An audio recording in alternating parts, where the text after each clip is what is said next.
Nurses, it's Dr. Z. Listen, a lot's gone wrong this year. It's Nurses Week. It's actually Year of the Nurse. This was supposed to be the year that we threw all our love and tribute to you for everything you do every single day for patients. And instead what we got was a global pandemic of epic proportions. We got fear and loathing. We got no PPE for you. We got nurses getting sick and dying because they weren't protected by the people that were supposed to protect them.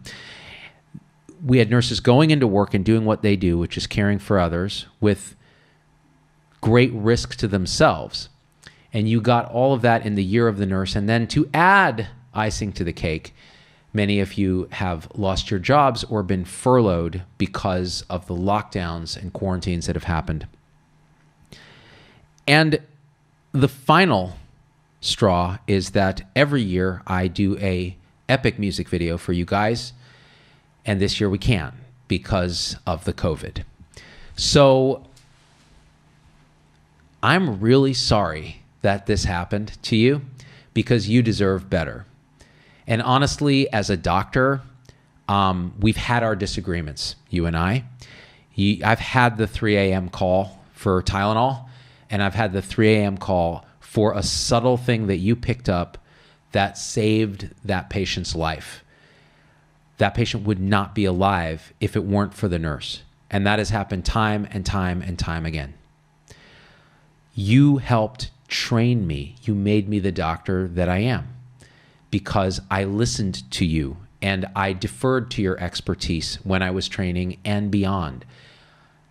And you're part of the team. And without you, nothing happens. And this is no more clear than during this COVID fiasco. Without you, we are nothing. We're nowhere. And we ought to be telling you this every single day.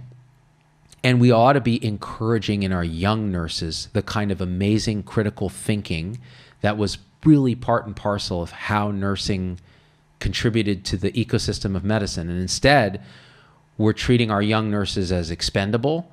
We're treating our young nurses as box clickers in an EHR that are too busy clicking on a care plan or filling out their whiteboards and not paying attention, not encouraged to think critically, to spend time at the bedside, to hold the patient's hand, to be the nurturer. That is the root of the word nurse. And all of that becomes no more clearer than when we're in this pandemic and nurses are losing their lives. And if you look at our Filipino nurses who are disproportionately affected by COVID, and I got to just say this, training on the West Coast, if it weren't for Filipina and Filipino nurses who schooled me so hard in how to care for patients, I would not be the doctor that I am today. Not only that, but I will never forget at the VA, the nurses bringing me a treat because I actually responded to those calls at 2 a.m. with a virtual smile on my face. They brought me balot, which is a fermented chicken embryo. And at first I was like, this is terrible. I'm going to die eating this. But then I was looking at them and they were so excited for me to try this. And I had it and it was delicious. So the truth is, doctors and nurses and respiratory care specialists and dietitians, housekeepers, every single lab technicians, everybody in the hospital is part of a team that serves each other and our patients. And this year, Year of the Nurse, this week, Nurses Week, we can highlight that, but we ought to be paying attention every single day to what you guys do. So that's all I wanted to say. I'm really sorry we couldn't do a big music video this week, but we're going to repost some of the stuff we've done. Please share this with a nurse that you care about. Stay safe out there. I love you guys, and we out.